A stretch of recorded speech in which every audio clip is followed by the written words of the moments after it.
देश में पेट्रोल और डीजल के दाम रिकॉर्ड बना चुके हैं। कई राज्यों में तो पेट्रोल 100 रुपए के बैरियर को भी पार कर गया है।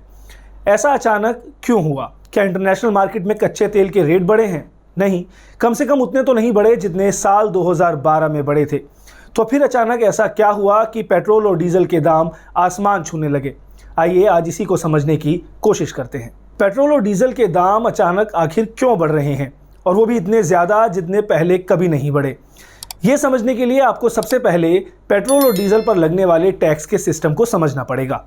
अंतर्राष्ट्रीय बाजार में कच्चे तेल की औसत कीमत 65 से $70 प्रति बैरल रहती है और अभी क्रूड ऑयल के दाम $70 के आसपास ही हैं। लेकिन अभी कुछ समय पहले ऐसा भी वक्त आया था जब इसकी कीमत नेगेटिव में चली गई थी, लेकिन तब भी हमारे देश में पेट्रोल के दाम कम नहीं हुए थे। लेकिन साल 2012 में जब कच्चे तेल के दाम $111 प्रति बैरल तक पहुंच गए थे, तब भी दिल्ली में पेट्रोल मैक्सिमम 73 रुपए तक ही पहुंचा था। इसके पीछे कारण ये था कि उस समय पेट्रोल पर केंद्र सरकार 9.5 रुपए के आसपास एक्साइज टैक्स लेती थी। 2014 में बीजेपी की सरकार बनने से पहले सबको यही उम्मीद थी कि अच्छे दिन आएंगे, महंगाई बढ़े और वो भी इस हालात से बढ़े, और उसमें भी दिल्ली की सरकार हर बार नई तारीख देती रहे। दरों में वृद्धि की है सरकार ने, उसका कोई आधार नहीं है। उसी दिन अंतर्राष्ट्रीय बाजार में कीमतें कम हुई है। हम चैलेंज करते सरकार को कि पूरी तरह से रिफाइंड पेट्रोल दिल्ली में 34 रुपए से मिल सकता है, मुंबई में 36 रुपए से मिल सकता है, तो उसके दुगुने दाम क्यों है? देश की जनता ये पूछ रही है कि प्रधानमंत्री ने देश की संसद में आश्वासन दिया था कि 100 दिन में महंगाई को कम करेंगे। फिर बार बार करीबन 17 से 18 बार प्रधानमंत्री के कार्यालय ने और कांग्रेस की सरकार ने पेट्रोल और डीजल के दाम क्यों बढ़ाए हैं? और इसी के चलते बीजेपी ने पहले ये पोस्टर भी छपवाए थे जिनमें लिखा था कि बहुत हुई जनता पर पेट्रोल डीजल की मार, अब की बार मोदी सरकार। इन्हें भी शायद यही उम्मीद थी, इसीलिए प्रचार भी खूब कर रहे थे। आपको 75-80 रुपए का पेट्रोल चाहिए कि 35 रुपए का? तो आपको जो 35 रुपए का पेट्रोल दिलाएगा उसको वोट दोगे या 75-80 दिलाने वाले को? अच्छा, आपको आज गैस सिलेंडर सब्सिडी के बावजूद 450 का और सब्सिडी के बिना जो है 1200 रुपए का मिलता है। यदि आपको गैस का सिलेंडर 300 या 400 रुपए का मिले, उसको वोट करोगे या 1200 रुपए का देने वालों को? देखो, सरकार तो ये बनाएंगे, आप थोड़ी बनाएंगे, हम थोड़ी बनाएंगे। लेकिन जिन अच्छे दिनों के सपने दिखाकर ये सरकार सत्ता में आई थी, वो सपने कब हवा हो गए किसी को पता ही नहीं चला। उम्मीद इनकी भी टूटी, और उसके बाद इन्होंने सरकार को कैसे कवर किया वो भी सुन लीजिए। मुझे अफसोस है कि देखो, तेल के डीजल के भाव इतने महंगे नहीं होने चाहिए, लेकिन हम मोदी जी भी क्या करें, उनको सरकार चलानी है तो सबसे ज़्यादा टैक्स डीजल पेट्रोल से ही आता है। तो कोई ऐसी उनको दूसरी वैकल्पिक व्यवस्था सोच तो रहे हो कि जो है दूसरी जगह से पैसा मिल जाए। तो क्रूड ऑयल के रेट के अकॉर्डिंग यदि सच में आज भी बात हो तो 35-40 रुपए डीजल पेट्रोल उपलब्ध कराया जा सकता है। ये मतलब ये तो क्रूड ऑयल और उसका प्रोसेसिंग और सब जोड़ लो, आप ट्रांसपोर्टेशन मिल जाएगा। लेकिन सरकारी खजाना भी खाली ना हो जाए, कहीं सरकार जो है वो डेफिसिट में ना चली जाए, इसलिए उन्होंने टैक्स लगाया हुआ है, हटा दे तो मिल जाएगी। हिपोक्रेसी की भी सीमा होती है। सरकार ने पेट्रोल पर एक्साइज टैक्स 9.5 रुपए से बढ़ाकर अब 33 रुपए कर दिया है। तो वहीं डीजल पर भी जो पहले करीब 3.5 रुपए एक्साइज टैक्स लगता था, उसे अब 32 रुपए कर दिया गया है।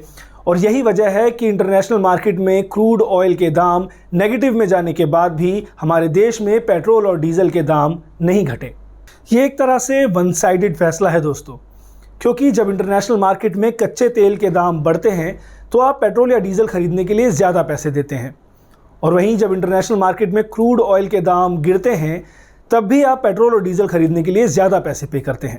पेट्रोलियम मंत्री धर्मेंद्र प्रधान कहते हैं कि कोरोना महामारी के चलते काफ़ी सारे विकास कार्यों को तेज करने के लिए केंद्र सरकार और राज्य सरकारों को भी टैक्स की ज़रूरत होती है और इसी के चलते पेट्रोल और डीजल पर ज़्यादा टैक्स वसूल किया जा रहा है। इतना ही नहीं, वो ये भी कहते हैं कि जैसे जैसे अब सर्दियाँ आएंगी तो हो सकता है कि पेट्रोल और डीजल के दाम कम भी हो जाएं। अंतर्राष्ट्रीय बाजार में उत्पादन घटने के कारण उत्पादनकारी देश ज़्यादा मुनाफाखोरी के लिए कम उत्पादन करते हैं, उपभोक्ताकारी देश उसकी नुकसान उठा रहे हैं। उसके अलावा कोरोना के कारण हमको अनेक विकास के काम करना पड़ रहा है, भारत सरकार को करना पड़ रहा है, राज्यों को भी करना पड़ रहा है। इसीलिए कुछ टैक्स राज्य और केंद्र दोनों मिलकर इकट्ठा करते हैं। 2009 में यूपीए फिर एक बार सत्ता में आई थी। तब दिल्ली में पेट्रोल 40 रुपए प्रति लीटर की दर से बिक रहा था और 2012 में पेट्रोल 73 रुपए लीटर पहुंच गया था। इसके पीछे का कारण आपको बता चुके हैं कि कच्चे तेल के दाम उस वक्त आसमान छू रहे थे। 26 मई 2014 को जब एनडीए सरकार सत्ता में आई, उस वक्त दिल्ली में पेट्रोल 71 रुपए प्रति लीटर बिक रहा था। इसके बाद पेट्रोल के दाम गिरे भी और मार्च 2016 में पेट्रोल 56 रुपए लीटर भी बिका। लेकिन इसके बाद पेट्रोल के दाम फिर बढ़ने लगे। सितंबर 2017 में पेट्रोल की कीमत 70 रुपए लीटर हो गई। फिर अगले साल मई 2018 में 76 रुपए प्रति लीटर जा पहुंची। 2019 में भी पेट्रोल 73 रुपए पर चला गया। इसके बाद 2020 में एक समय ऐसा आया जब डीजल पेट्रोल से भी महंगा हो गया। यही वो वक्त था जब अंतर्राष्ट्रीय बाजार में कच्चे तेल के दाम नेगेटिव में चले गए थे। आज पेट्रोल कई राज्यों में 103 रुपए प्रति लीटर मिल रहा है। इसके अलावा राजस्थान के श्रीगंगानगर में तो डीजल के दाम भी 100 के आंकड़े को पार कर चुके हैं। हैरानी की बात तो यह है कि इसका आरोप भी मोदी सरकार ने कांग्रेस पर ही लगाया है। केंद्र सरकार का आरोप है कि यूपीए सरकार के समय में जब कच्चे तेल के दाम बढ़ रहे थे तब उन्होंने पब्लिक सेक्टर की तेल कंपनियों को 1,30,000 करोड़ के बॉन्ड जारी किए थे और इसी का भुगतान आज केंद्र सरकार को करना पड़ रहा है। इन बॉन्ड्स का मतलब ये हुआ कि सरकार ने तेल कंपनियों से ये कहा कि हम आपको सब्सिडी नहीं दे सकते, लेकिन फिर भी आप तेल के दाम मत बढ़ाओ। इसके लिए हम आपको बॉन्ड दे रहे हैं और हम धीरे धीरे करके बॉन्ड की रकम चुका देंगे। केंद्र का ये भी कहना है कि पिछले 7 सालों में सिर्फ इसके ब्याज पर ही 70,000 करोड़ रुपए खर्च किए जा चुके हैं और अगले 5 सालों तक यानी 2026 तक इसका भुगतान करना पड़ेगा। कांग्रेस ने कहा था कि जितने के बॉन्ड तेल कंपनियों को दिए गए थे उससे कहीं ज़्यादा अब तक केंद्र सरकार कमा चुकी है। अगर साल 2014 से 2019 के बीच की बात करें तो पहले ये रेवेन्यू करीब 1,72,000 करोड़ के आसपास आता था, तो वहीं इस बार ये रेवेन्यू बढ़कर 3,34,000 करोड़ से भी ज़्यादा पहुंच गया है। वैसे सिर्फ पेट्रोल और डीजल ही नहीं, महंगाई चारों तरफ से बढ़ी है। रोज़मर्रा का सामान भी अब काफ़ी ज़्यादा महंगा हो गया है। सरसों का तेल जो पहले 90 रुपए लीटर आसानी से मिल जाया करता था, वो अब 200 रुपए लीटर मिल रहा है और ये तेज़ी पिछले 1 साल में काफ़ी ज़्यादा देखने को मिली है। दालों के दामों में भी तेज़ी देखने को मिल रही है। सब्जियां भी काफ़ी ज़्यादा महंगी हो गई हैं। बेरोज़गारी दर 14% के स्तर को भी पार कर गई है। महामारी के चलते कई सारे बड़े व्यवसाय अब ठप हो चुके हैं। एक बड़ा सवाल यहाँ पर यह है कि आखिरकार सरकार इस आर्थिक स्थिति से कैसे निपटेगी।